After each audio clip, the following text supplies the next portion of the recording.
హైదరాబాద్ లో మాట్లాడే హనుమంతుడు. అవును, ఇక్కడ నిజంగా హనుమంతుడు మాట్లాడాడు. ఈ గుడికి వచ్చి మన మనసులో ఉన్న కోరికని ఒక పేపర్ మీద రాసి అది ముడుపుగా కడితే తీరని కోరికే లేదంటారు.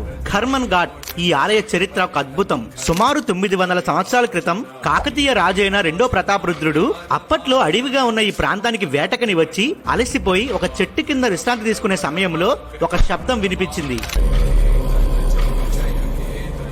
ఈ శబ్దం విని ఎక్కడి నుంచి వచ్చిందా అని చూడగానే హనుమంతుడి రూపంలో ఉన్న ఒక రాయిలోంచి ఈ శబ్దం వినిపిస్తుంది. ఆ రాత్రి అక్కడే విశ్రాంతి తీసుకున్న సమయంలో సాక్షాత్ హనుమంతుడు కల్లోకి వచ్చి నాకిక్కడ ఆలయం కట్టాల్సిందిగా ఆదేశిస్తాడు. ఇక్కడ హనుమంతుడు ఉన్నాడని చెప్పడానికి సాక్ష్యం ఏంటంటే, మీరు ఈ మధ్యన చూసిన చావా సినిమాలో సంభాజీ మహారాజుని దొంగ దెబ్బ తీసిన ఔరంగజేబ్ అప్పట్లో ఈ ఆలయాన్ని కోల్చడానికి తన సైన్యాన్ని పంపిస్తే ఒక అంగుళం కూడా ఈ ఆలయంలో ధ్వంసం చేయలేకపోయారు.